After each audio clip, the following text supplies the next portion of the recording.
Hello everyone, मैं अजय नियोड़ा आपका बहुत बहुत स्वागत करता हूं अपने ऑनलाइन प्लेटफॉर्म पे। जो बच्चे जेई 2023 के लिए प्रिपरेशन कर रहे हैं उन बच्चों का जो एनटीए ने अभी तक कोई आपका नोटिफिकेशन नहीं दिया, ऑफिशियल नोटिफिकेशन नहीं आया, लेकिन फिर भी बच्चों को जो अपना टारगेट है वो तो रखना पड़ता है। बिना टारगेट कैसे तैयारी करेंगे? लेकिन आपको किस तरीके से जो एक्सपेक्टेड डेट है वो आपको बताऊंगा कि किस तरीके से आपको अपना टारगेट रख सकते हो और आपकी एग्जाम डेट जो है वो क्या रहने वाली है। अब ये बात भी आपके लिए बहुत अच्छी होगी कि जो आपका एग्जाम डेट है वो डिले होगा ही होगा, इसमें कोई दोहराई वाली बात नहीं है। 100% इस चीज को आप मान सकते हो। किस तरीके से होगा वो इस वीडियो के अंदर बताने वाला हो, तो वीडियो को आप एंड तक देखें। और जो बच्चे नए आए वो चैनल को सब्सक्राइब जरूर करें। तो देखो यार, सबसे पहले तो आपको बताता हूं कि जेई 2023 जेई मेन 2023 का जो एग्जाम डेट है वो किस हिसाब से रहेगा, ठीक है।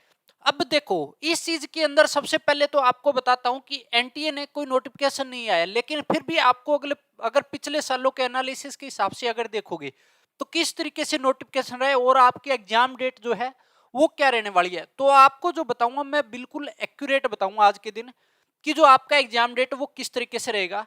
तो देखो, सबसे पहले तो आप मान के चल सकते हो कि अपना अक्टूबर आ चुका है भी, ठीक है, और एनटीए ने कोई नोटिफिकेशन नहीं दिया है। तो आपके दो अटेम्प्ट होंगे। दो अटेम्प्ट किस तरीके से करवाए जाएंगे, तो सबसे पहले आपको बता देता हूं कि जब भी नोटिफिकेशन आता है तो उसके लिए एनटीए को 3 मंथ का गैप देना पड़ता है नोटिफिकेशन के बाद। सबसे पहली चीज तो ये 3 मंथ का अगर गैप देता है तो उसके बाद एग्जाम कंडक्ट करवाया जाता है। लेकिन अभी तक अक्टूबर मिड से निकल चुके हैं और अभी तक नोटिफिकेशन नहीं आया, तो इसका मतलब क्या हुआ कि आपका अक्टूबर ऐसे ही निकाल देगा एनटीए। यहां पे नोटिफिकेशन देने का उसके मन में नहीं है एनटीए के कि नोटिफिकेशन दे दे, क्योंकि साथ के साथ जोसा काउंसलिंग भी चल रही है, तो उसको भी मद्देनजर रखते हुए सारी की सारी चीजें करी जाएगी। तो आप इस केस में मान के चल सकते हो कि अगर अक्टूबर अब निकलने जा रहा है, अगर 10 दिन भी और निकल गई तो इस केस में तो 100% आप मान के चलोगे कि जो फर्स्ट अटेम्प्ट जो है वो आपका अप्रैल में जाएगा, ठीक है। फर्स्ट अटेम्प्ट आपका अप्रैल फर्स्ट वीक तक जाने के पूरे पूरे चांसेस है। उसके पीछे रीजन क्या, देखो यार, टाइम के हिसाब से चीजें चेंज होती है। मान लो आज के 10 दिन अगर 15 दिन निकलेंगे तो बहुत सारा चेंज आ जाएगा इसी चीज में, ठीक है। फर्स्ट वीक का रीजन क्या रहेगा कि देखो, अभी अगर मान लो 3 मंथ की बात करें तो जनवरी तक होने के पूरे पूरे चांसेस है ही नहीं। आपके पास टाइम, मान लो अगर ये टाइम काउंट करिए तो जनवरी मिड तक जाने के चांसेस है। लेकिन नोटिफिकेशन आप मान के चल सकते हो एनटीए बिल्कुल भी इस चीज में मान लो पूरा का पूरा ध्यान नहीं दे रहा है कि नोटिफिकेशन कब दिया जाए। तो कम से कम 3 मंथ होते हैं नोटिफिकेशन के बाद, ठीक है।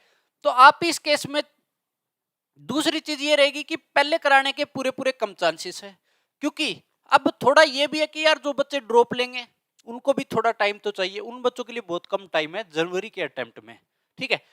अब यहाँ पे क्या होगा कि अगर मान लो जनवरी में अगर अटेम्प्ट नहीं होता है, जनवरी में अगर ना हो, तो इस बाद में कि फेब में होने के पूरे पूरे कम चांसेस बन जाते हैं, क्योंकि फेब मिड में या फेब के स्टार्ट में बहुत सारे बोर्ड के स्टेट बोर्ड के एग्जाम भी शुरू हो जाएंगे। साथ के साथ सीबीएसई भी एग्जाम शुरू कराने जा रही है 15 फेब को। तो सबसे बड़ा इश्यू होता है कि एग्जाम बोर्ड को ध्यान में रखना पड़ता है, ठीक है। 15 फेब को रखेगा तो मार्च यहां गया पूरा, तो पॉसिबल ही नहीं है। मान लिया कि गैप तो आ जाएगा, लेकिन पॉसिबल नहीं है, क्योंकि बोर्ड को ध्यान में रखना पड़ेगा। अगर बोर्ड को ध्यान में रखना पड़ेगा तो इस केस में क्या होगा कि 15 फेब तक पॉसिबल नहीं है, तो सीधा सीधा क्या जाएगा, अप्रैल के फर्स्ट वीक तक जाने के पूरे पूरे चांसेस है। तो इसमें क्या होगा कि बच्चों को बहुत ज्यादा टाइम मिल जाएगा। टाइम मिल जाएगा मतलब आपका जो प्रिपरेशन करने का, जो क्वेश्चन प्रैक्टिस करने का, वो पूरा पूरा टाइम इसके अंदर क्या हो जाएगा, आ जाएगा। आपको अच्छे से आप प्रैक्टिस कर पाओगे।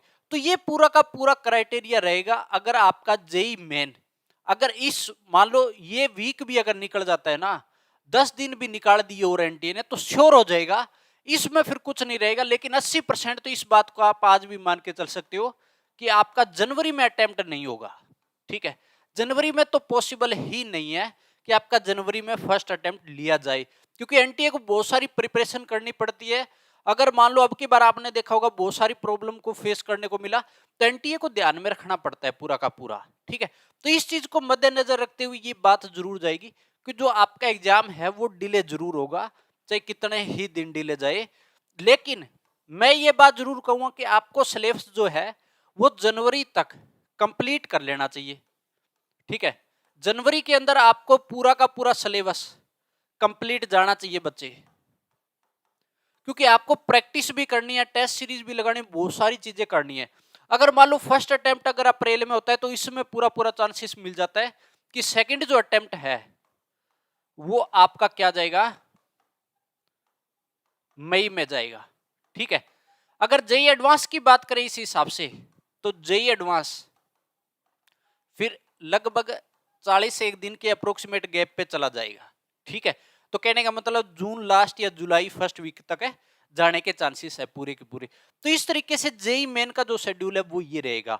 ठीक है, बोर्ड के एग्जाम मान के चल सकते हो, जेई आगे पीछे हो सकता है, बोर्ड कभी आगे पीछे नहीं होगा। इस चीज को आप पूरा का पूरा दिमाग में बिठा लीजिए। आप ऐसे सोचो कि बोर्ड आगे पीछे हो जाएगा, उसके बीच में जेई का एग्जाम करवाया जाएगा मेन जो होगा, तो ये चीज कभी भी पॉसिबल है नहीं है। इस चीज को आप भूल जाइए, बोर्ड तो आपका जो फिक्स है वो रहेगा। अगर पिछले सालों में देखो तो बोर्ड तो यहां से शुरू हो जाता है, इसमें 1-2 दिन ऊपर नीचे हो सकता है। ठीक है, तो ये पूरा का पूरा शेड्यूल रहेगा। लेकिन आपको सिलेबस जो है वो कंप्लीट कर लो जनवरी तक, प्रैक्टिस का टाइम मिल जाएगा, सारी चीजों का टाइम मिल जाएगा, एक्यूरेसी सुधारने का टाइम मिल जाएगा। तो आई होप सारी की सारी चीजें आपको समझ में आ गई होगी। ये जो वीडियो लेके आया हूं मैं पूरा का पूरा एनालिसिस के आधार पे लेके आया हूं बच्चे, ना कि एनटीए का कोई ऑफिशियल नोटिफिकेशन आए। तो ये बात मत सोचना कि मैंने जो बोला है एक एक्सपेक्टेड जो डेट रखी है मैंने उसी हिसाब से आपको बोला है कि ये डेट आपकी जाने वाली है, क्योंकि पिछले सालों के एक्सपीरियंस के हिसाब से बता रहा हूं कि क्या रहता है और किस हिसाब से चीजें चलती है सारी की सारी। तो इस हिसाब से आपको तैयारी करनी है, सिलेबस आपका कंप्लीट जनवरी तक आपको पूरा का पूरा कर लेना है। तो आज की वीडियो आई होप सभी को अच्छी लगी होगी। तो सारे के सारे बच्चे जो नए हैं वो चैनल को सब्सक्राइब करें और वीडियो को ज्यादा से ज्यादा लाइक करें।